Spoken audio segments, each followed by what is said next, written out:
Well, hello guys. Welcome back. Loki's laughing because our house doesn't smell quite the best right now.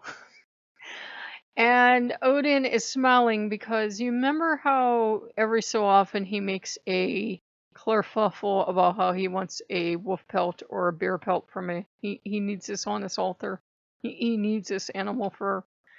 And I've even tried to bargain him down to a rabbit, and I'm like, you already have a rabbit pelt, and there's a rabbit pelt upstairs that Loki will not give away. No, he's sure he needs this, and I'm like, oh, okay, is this some kind of sacred old crazy god thing, whatever?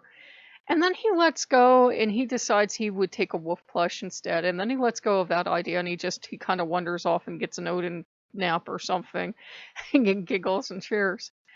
And I was writing a story, and there's 5 or 6 chapters. I think 6 chapters up for you on Patreon. So for you patrons, we wrote a story. It's kind of maudlin. It's not perfect. And by chapters, I mean internet chapters, so they're really short. So it's me getting started back to writing. So please bear with me. And obviously, I'm not Shakespeare. So, but fur comes up in the story, and the one character has this thing, and you'll see what I mean.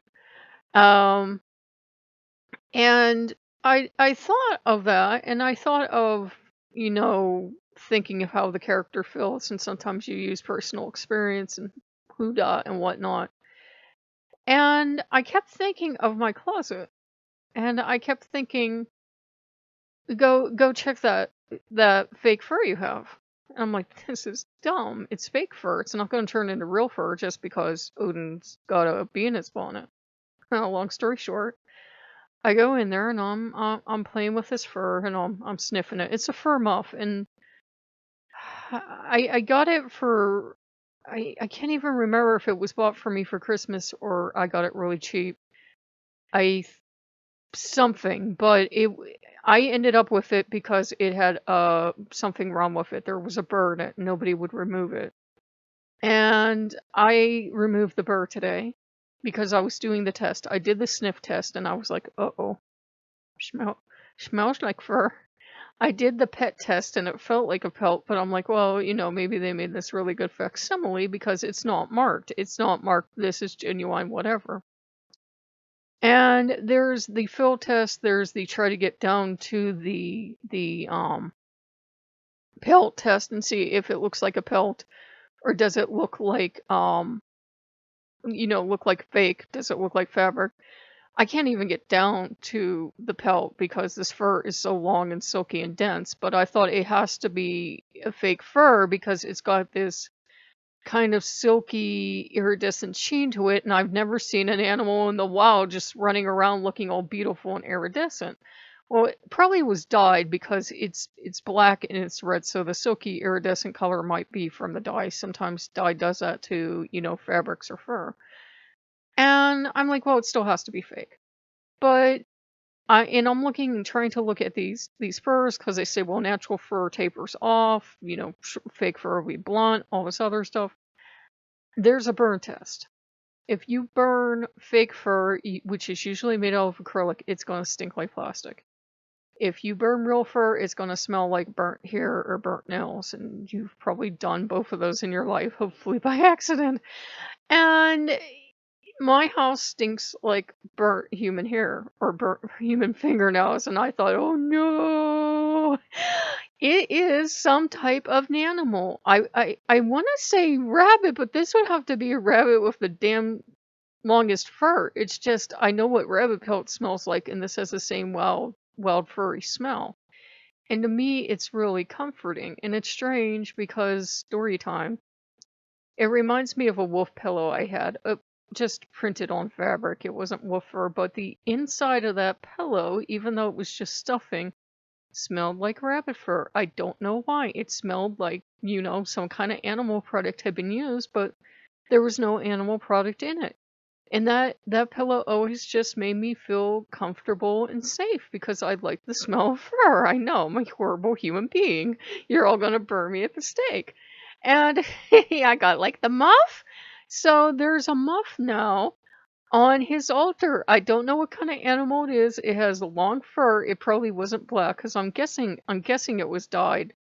But it's black and there's a little red in it and it's kind of glossy, which is why I thought it was fake because it's got this glossy fake sheen to it that the only other time I've seen that, you ever see people dye their hair with vegan hair dye? It's that exact sheen. It's that sheen, and I've had it in my own hair, so I'm not judging if you're new to the channel.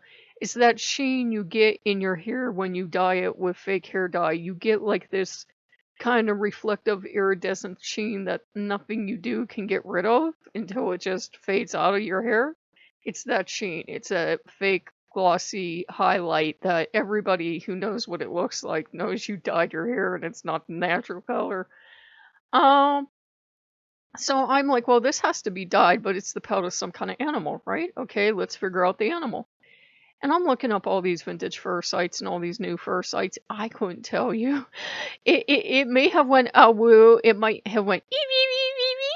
I'm not sure. It was. Look, he's like, that's a really terrible sounding fox. I can't hit those high notes. You know what they sound like little squeaky pencils. I go, what does the fox say? Don't make me into a moth. That's what the fox says. He's having fun with this. But Odin got his fur. My house stinks like human hair got burnt in a sacrifice. And Odin got his fur. It's black and it was shedding. And I'm like, well, I have fake wolves. We have a bunch of fake wolves running around the house, and those things shed fur too, just like the real thing. And I thought, well, it has to be fake, and it's shedding different lengths of fur, and it's not completely gone, but it's some kind of fur. It's not in the very best of conditions because eventually if pelt does give out. Eventually the pores do loosen back up and all the fur just goes right off, and you have loose fur for a craft project. But it's it's it's a real fur. So he has it. He's very pleased. That is his. Loki has what he considers the more beautiful one. He has a gray rabbit fur, and people are unsubbing, getting ready to kill me. That looks, you would think it was lynx or bobcat or wolf. It's beautiful. It's the damn most gorgeous color of fur I've ever seen. This muff, despite the fact that it was obviously dyed, I'm thinking it was dyed because I can't think of an animal off the top of my head that has a sheen to the fur. If you know, let me know below, but it is the second most beautiful fur in the house. Probably the most beautiful because it's so damn long and so damn pretty. And once I got that mat out of there, that little thing, it was like I come full circle because I told you guys a story about losing the fur coat as a little girl. Well, I rescued a fur muff just by pulling whatever the hell that was out of it, and it looks fine now. It was somebody must have worn it out in the woods or a walk or something. They got like a jagger in it. And once I tore that out, it was fine. It's beautiful. It's so pretty. I tried to look up. I don't know what kind of animal it would be. I would have to take it to a furrier and he might say, "Well, I don't care what it smelled like in your house. It's fake." But that's why I would never buy him a fur. I've seen so many furs sold to say wolf fur, and then it says in really small print, sheep, it's sheep, and they treated it to look like wolf fur. And I'm like, that's not what I'm looking for. A real wolf fur is gonna set you back at least. I've seen ones for 100, but most of them on eBay are like running 600 and up. And I'm like, yeah, I don't have this kind of money. You could get many a wolf, many a plush wolf for that. So he's happy, and Loki's happy because we got chicken and pizza. And I told him I'm officially getting too old for this. We can't have it every week. But he's happy. Odin's happy. Got the fur in the house. And it's funny because it's one of those things that I guess he just wanted, and now that he has it, whether it's even real or not, I think it's real, and that's the point. He's happily settled down. You can feel when a god takes something and they're holding it like it's like their little teddy bear, and they're not giving it back. They are not giving that back to you. That is theirs, and they are not sharing, and everyone else can look, but they can't touch.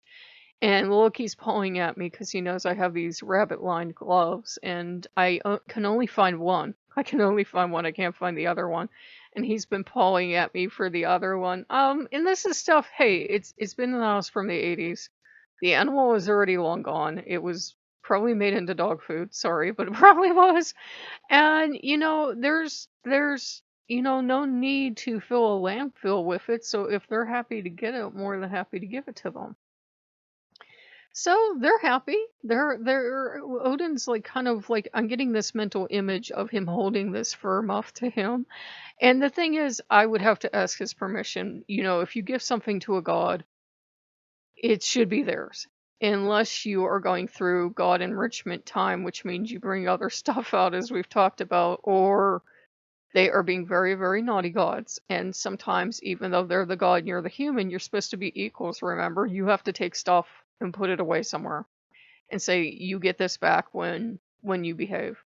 And Odin is just holding on to this fur like it's the most precious thing in the world. Remember who he is. This is the Lord of the Hunt. He leads the wild hunt. He's a hunter. Loki's a hunter. So of course they'll both grab all the furs in the house, and it makes them kind of feral. It does. They get kind of, someone once said that if you give Loki heart meat or something like that, he gets kind of red of tooth and claw. They're getting kind of like feral predators and holding on to their furs and being like, "Arr." Like if you ever given a cat something made out of genuine fur and watched them flip the fuck out, it's exactly that. It's exactly that reaction. It's like if you ever gave a cat genuine fur, they flip the fuck out and they love that thing and they start growling at each other and snarling and running through the house and their inner cheetah's been unlocked. Yeah, and they're trying to kill it and they're so fucking pissed off at this toy and they're tearing at it with their claws and trolling and thrashing it all around. That's what's coming out in the gods. It's kind of cute and adorable, quite honestly, to see a predator grab onto the piece of dead whatever and be like, "Rrr." PETA just loves this channel. I'll tell you that right now. So there goes the quest or the bee in the bonnet, hopefully for both of us. I don't think we're going to see a second stimulus check, and I've been thinking, like, how am I going to get the money for this wolf pelt or this bear pelt? And fur is honestly, the faux kind is honestly just as expensive, if not more, at times than the fake. And I've learned my lesson about getting certain stuff off Amazon, and I'm like, when I got those little cats that breathe, not the robot cats, they were fine, but those little cats that breathe, they both smelled like formaldehyde, the cat and the dog. It took about over a year, guys, for those things to stop smelling so terribly bad. And, I'm like, I'm not going to order therefore a giant faux throw, because a lot of people have been saying, they show you this beautiful picture and you get this terrible thing. And so we have ended the quest, so I'm happy. And like I said, if it's just a cost thing, I've seen foes that cost more than buying the genuine animal because they say, well, this has to be more expensive than the real thing because we go through this manufacturing process and, this and that and whatever. And, I don't want to get in an ethics debate with you guys. To me, if it's vintage, if you're going to a store and you're getting vintage, the animal's long dead. That animal is long gone to the happy hunting grounds or wherever the hell you think they go. And it's long dead. Either a trapper got it or somebody running a fur farm got it. And honestly, if being vegan taught me one thing, it was, yeah, you really don't have superior ethics if you're raising an animal for the meat as opposed to the fur. And either way, the animal doesn't, come up to the farmer one day and go, I can't take it anymore. Take me to the slaughterhouse. No, they don't.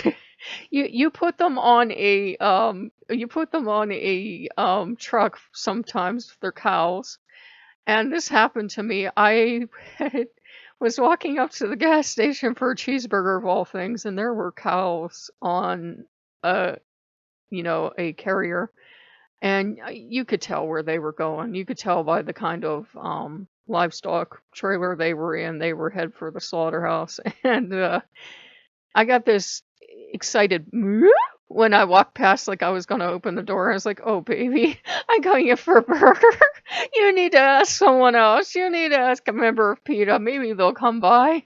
And I went in and I got my burger, and I laughed. I told the clerk, I said, I feel really bad. There's cows out there. I came in and got a burger, and we both laughed because this is farming country. This is farming country.